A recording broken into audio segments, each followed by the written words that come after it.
Today, my little brother's fiancée came over to meet us for the first time.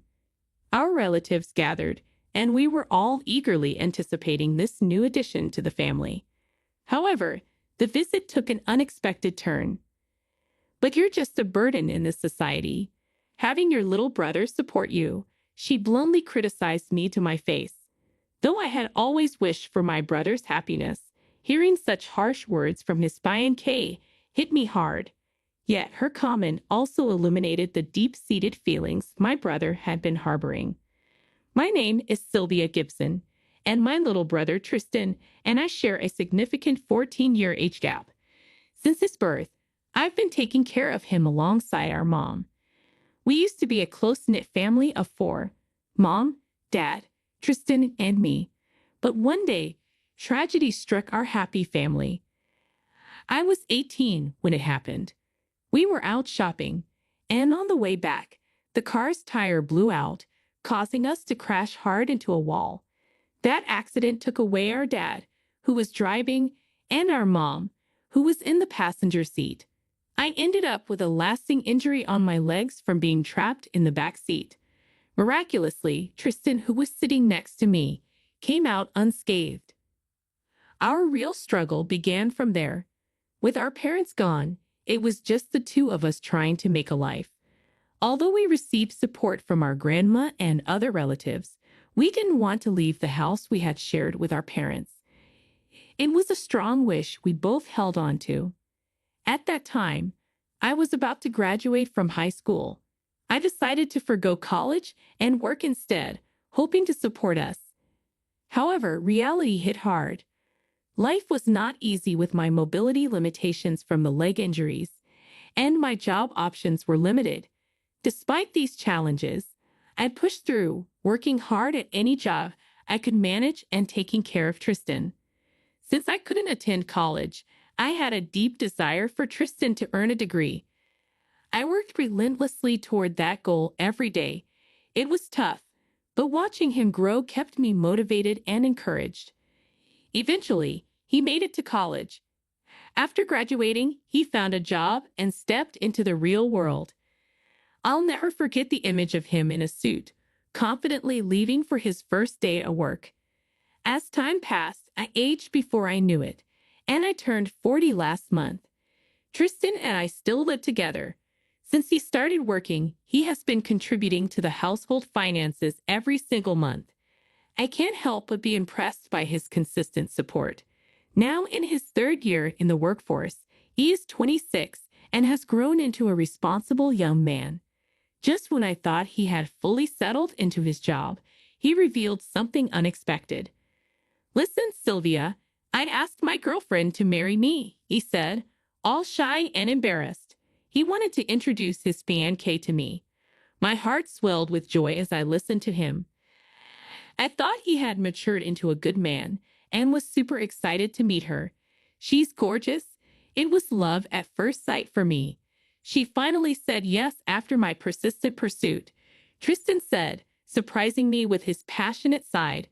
As he spoke fervently, I found it adorable and couldn't help but smile. "We're thinking about the wedding once we've saved up some money.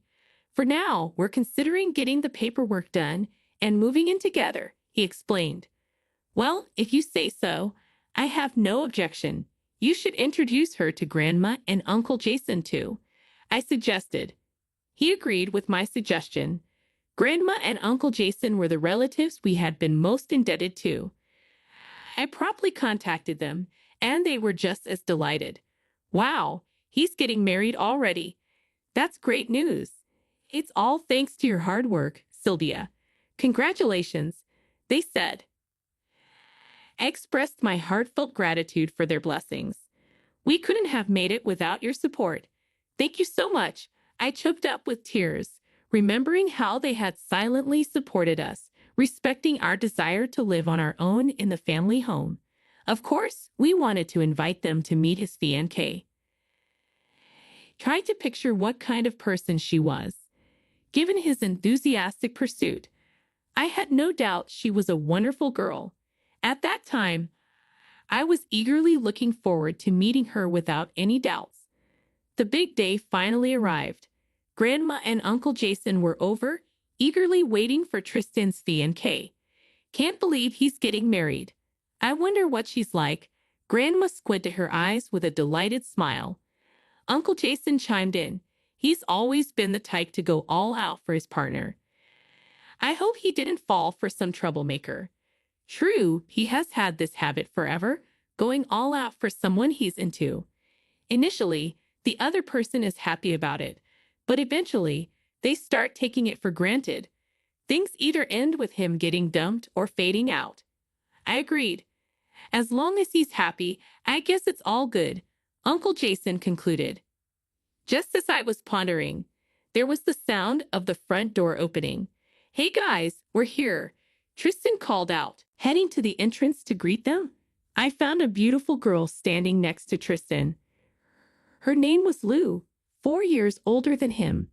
She had an elegant figure, and I couldn't help but think she was way too good for him. But then an alarm went off inside me. When we greeted Lou, Tristan said, "This is my sister, Sylvia." "Oh, hi," she said casually. A bit puzzled, I responded with a smile. "Nice to meet you. I'm glad you came. Please come inside. Grandma and Uncle Jason are here too." Assuming she might be nervous, I guided them to the living room. As we talked, I figured out why I felt alarmed earlier. She wasn't exactly the friendliest person. Tristan's always been a bit absent-minded, you know. Hope he hasn't been causing you any trouble. Try to make conversation. Not really, she replied curtly.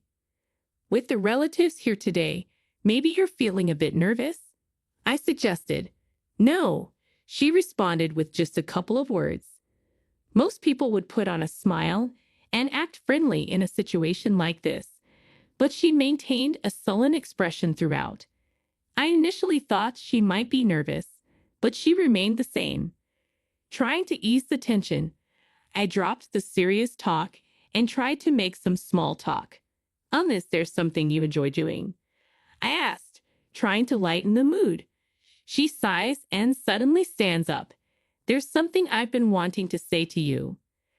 I was flabbergasted by her sudden confrontation. What she said next was even more unbelievable. "You rely financially on your little brother because of your disability, right? Living off him, you're just trash in this society," she exclaimed loudly. Her words froze me, Tristan, Grandma, and Uncle Jason. It felt like time stood still, and everyone just gaped at her. What the heck did she just say? I glared at her, holding back my rage. Tristan spoke up first in the tense situation. "Lou, what are you saying? You know she's a business owner." Seeing him suppressing his anger was something out of the ordinary. He rarely got mad at others. But Lou wouldn't let up. "A business owner? Well, if you're running a business, it's not going well, is it? After all, you're taking money from him every month. It's weird to do that at your age. I won't let anyone, even you, criticize my sister," Tristan said firmly. "You don't get it. You keep giving your money away. That's why we can't even have a wedding." As I was about to calm the heated situation, Grandma spoke up before me. "Tristan, Lou, why don't you calm down a bit?" With her gentle expression, they started to regain some composure. "We came here to celebrate you too, so stop fighting." Uncle Jason followed suit, and both of them fell silent. "Lou, do you know the history of Sylvia and Tristan?" "I've heard a bit," Lou replied. "All right, maybe I should tell you again. Listen up." Grandma began recounting the story. She talked about the time our parents passed away when Tristan was 4 and my legs were injured at the same time, how I've been taking care of and supporting him since then. When she finished, Lou turned to her with a question. "So why didn't you guys lend a hand? I've heard they didn't want to leave this house. But come on, living just the two of them wasn't realistic." Her words and tone infuriated me. Grandma glanced at Uncle Jason and surprisingly put a smile on her face. "Well, that might be the usual way of things, But you see, we saw their seriousness in their eyes, so we decided to watch over them. At that moment, I understood how she felt back then for the first time. Uncle Jason took over. Of course, we were worried sick about these kids. We tried reaching out to help multiple times, but their determination to live on their own was incredibly strong. Eventually, we decided to watch over them from a bit of a distance, just in case they needed help. Both Grandma and Uncle Jason did exactly that with so much love and compassion. Thanks to them, we've made it this far. Sylvia worked hard at her job for Tristan. After graduating high school, she worked so diligently that you wouldn't have even noticed her disability. I can still see it clearly in my mind. Uncle Jason nodded along. Yeah, thanks to her, Tristan was able to go to college. Grandma added. Lou threw another question. I get that she worked hard to raise him, but what's it got to do with taking money? Regardless of her tone, Grandma calmly responded without getting upset. As Tristan mentioned earlier, she's a business owner. She's not struggling for money at all. Have you heard about that patisserie that's often featured in magazines? Grandma spread out pamphlets from the shop on the table. Lou looked at it with a puzzled expression. Yeah, I know about it, but what's the point? With a slightly pleased expression, Grandma said, she's been running this shop. What? Lou looked shocked. The shop that hired me after high school was initially a small cake shop in my hometown. The cakes were delicious, and I wanted more people to know about them. So I revamped the website, asked influencers and bloggers for collaborations, and actively promoted it. Gradually, it gained popularity, which led to expansion. Now we have 10 stores nationwide. 2 years ago, the owner fell ill, and I was appointed as the new CEO. It's been hectic, but I'm feeling fulfilled. So you see, maybe it's unnecessary to say this again, but Sylvia isn't struggling for money. Having learned my true identity, Lou seemed thoroughly deflated. Then Tristan spoke up. Lou, the money is something I'm forcefully giving to my sister. She looked at him, confused. It's only natural for me to be grateful to my sister who raised me in place of our parents. She gave up going to college for my sake and has been living for me. This is my way to express that gratitude. I'm repaying not just with words but also with my expenses. Hearing this from Tristan for the second time, I felt a special warmth. The first time he mentioned paying me back, I declined, but he awkwardly and forcefully insisted I accept the money. Today, his speech exuded genuine gratitude, and it warmed my heart. I didn't expect to hear something like this from you here of all places. Today, I just wanted to introduce you to my sister and relatives as my fiancée, because you don't seem so well off even though you're working at a good company. Lou blurted out her true feelings. I instinctively put my hand on my forehead. Oh no, he did it again.